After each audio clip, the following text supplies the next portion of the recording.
Hello, Hungry Minds, no? Last week, ang pinag-usapan natin, science is the answer, no? Hoping makadevelop ng alternative fuel aside from oil, no? Pag-usapan na rin natin yung mga electric vehicles. Kaya ang pag-usapan natin ngayon ay deuterium. Ano ba yung deuterium, no? Galing sa salitang Grego, deuteros, no? Meaning dalawang atomic mass twice the ordinary hydrogen. Ang deuterium is a stable isotope of hydrogen containing one proton and one neutron, no?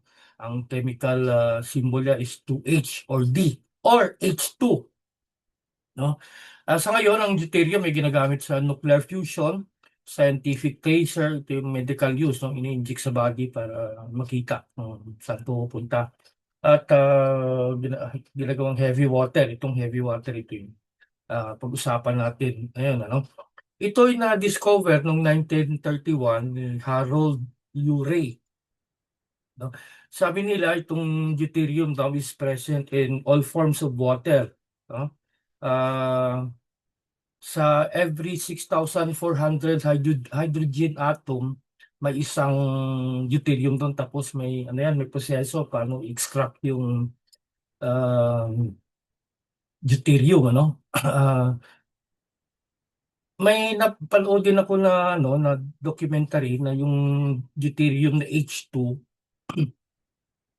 ano daw yun, very rich ang deposit diyan sa Mariana Trench sa Pilipinas kasi ah uh, at 1,000 meters, I don't know if I can remember my facts correctly. So, pero yeah, 1,000 meters at 7,000 psi, uh, pounds per square inch, oxygen is naturally squeezed out from H2O. So yung natira H2, no? Itong H2, pag in-split mo yan, ano yan, magiging hydrogen, no, which is combustible. Actually, may technology na pang split dyan ng H2. Actually, 1942 pa raw yung technology na yan eh. Unang ginamit ng mga Germans noon to fuel their V-rockets. Diba? And we have a limited deposit dyan sa Philippine Deep. Imagine, no, that hydrogen is clean fuel eh. In fact, ang Honda nagpalabas na nga ng 8-cell car nila. Si Harold Schwarzenegger, ang Humvee niya is fueled by hydrogen. At sa ano yan, clean energy kasi yung sa fossil fuel ang lumalabas carbon dioxide pollution.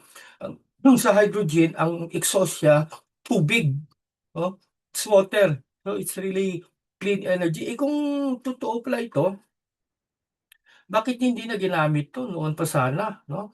In fact, ano this may sound like conspiracy theory pero totoo 'to. Talagang tinago 'to, oh, gano'n naman eh. Ah, Sinusuppress like yung cure for cancer. Naku, dami ng cure for cancer. Si Dr. Max Gerson, 1930s pa 'yon, but he was murdered by the pharmaceutical company. Very, very simple pala ang cure. Yung mga tao, pag nagka-cancer, gumagastos ng milyon-milyon, patay pa rin. Yung cure pa dyan, very simple, diet, no? Walang meat talaga, at saka detox, coffee, enema, yun lang ginagamit ni Dr. Gerson. Pero ano nangyari doon? Wala, sinuppress.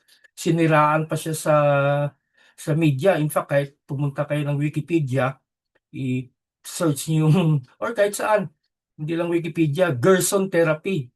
Maraming negative kang mababasa. Kahit yung American Cancer Society, sinisiraan yan. Kasi effective eh.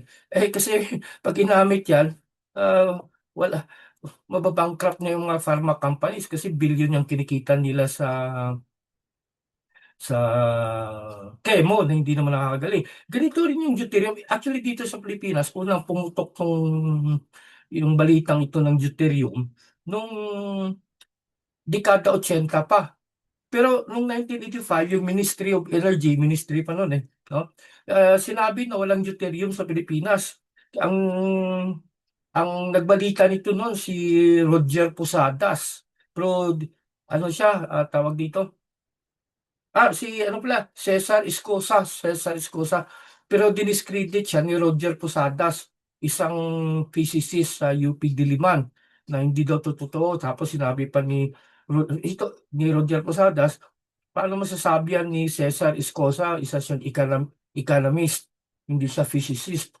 Si Posadas, physicist, pero itong deuterium na to, domain ng chemistry to eh. Oh, hindi rin siya chemist. Pero basta may active na pag-suppress. Pero mga kilala ko sa Navy tsaka sa Coast Guard, dun daw sa Philippine Deep tsaka sa Hulusi, ang dami nilang nakikitang mga US research vessel doon. No? Parang baka minimina na nila tong deuterium. So kung maliban sa it will make the Philippines very, very rich kasi unli nga yung supply natin. Oh, this is an alternative to oil. Sabi ko nga, yung oil shock na nangyayari sa mundo ngayon, no, it must be a wake-up call na dapat maghanap na ng alternative fuel, ano? Uh, Ganun din, again, propagate ng electric cars. Pero yung electric cars pala, unang na-invento niyan, 1817 pa, no? Ni Anius Jedik, isang Hungarian priest, pare. Oh, naka-invento niya. Tapos 1900 sa Amerika, mga Studebaker, puro electric. Bakit hindi nawala yon? Hindi nag-progress yon kasi sinuppress din ng mga oil petroleum exporting countries, yung mga uh, kabal dyan sa oil industry, sinuppress nila to. Pero ngayon, oh, uh, laganap na rin ng electric vehicle. Grabe, inggit na nga ako dun sa may mga BYD electric vehicle, no? Hindi na raw sila nakakakita ng gasolinahan.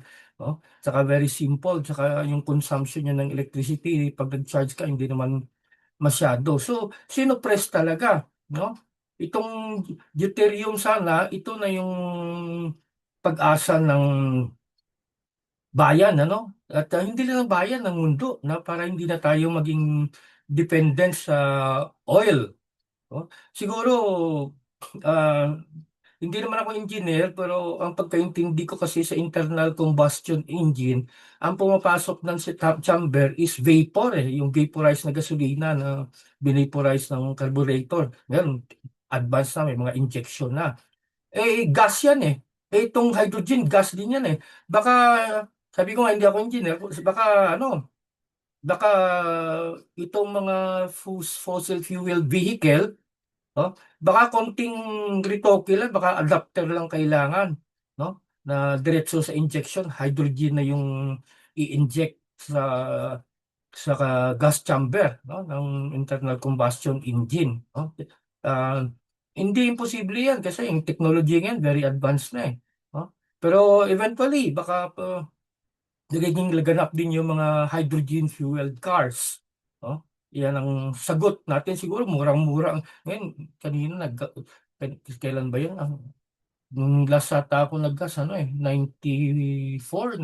yung premium na gasolina. Baka itong deuterium maging 10 piso lang, 8 piso ang hydrogen, no? Na ikakarga sa kotse natin. Sa tingin ko kung merong yung bansa siguro na talagang maglakas loob, no?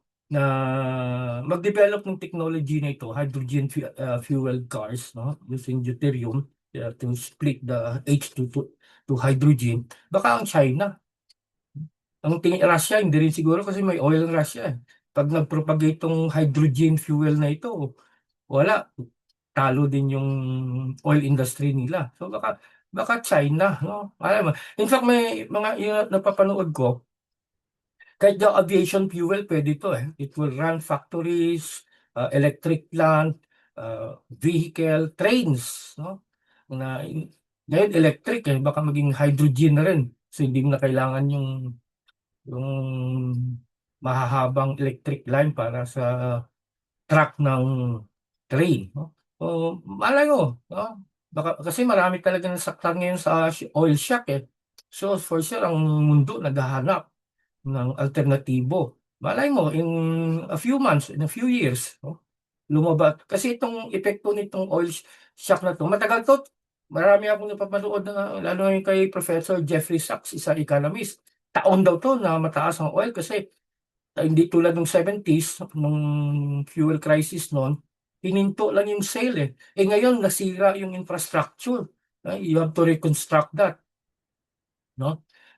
So taon to. So baka may maglakas loob na mga siyentipiko, mga bansa tulad ng China na talagang i-develop na tong hydrogen fuel na ito, no? At in fact dito sa Pilipinas nga may nagsabi sa akin kung gusto mo maintindihan talaga yung political basis ng nangyayari dito sa Pilipinas, look at deuterium. Maliban sa kailangan ng Amerikano ang Pilipinas as the jumping board to China, gusto nila i-corner yung resources na yan, no? Kaya si GMA daw noon pag tuwing na medyo kumikiling sa si China, bibirahin siya ng yung like nung punong ano ba yun, kirubin mo, no? Yun, kaya nga gusto ng Amerikano, mahirap palagi yung Pilipinas at magulo para maging banana republic para madaling makontrol at makontrol din nila nito ang resources na ito. Tulad sa Saudi, sa Gulf region, karamihan ng oil dyan, hindi naman sa Saudi, hindi naman sa Qatari. Royalty lang sila dyan. May-ari niyan, yung Shell, yung Exxon, yung tawag dito, yung Caltex, Chevron, yun. Cornered na yan, no? Kung alam yung history ng oil exploration dyan sa Middle East, no? Ganon din ngayon ang nangyayari dito sa deuterium. So, sana dati may Pilipino si Dingli, nakalimutan mo first name niya. Cars run on water.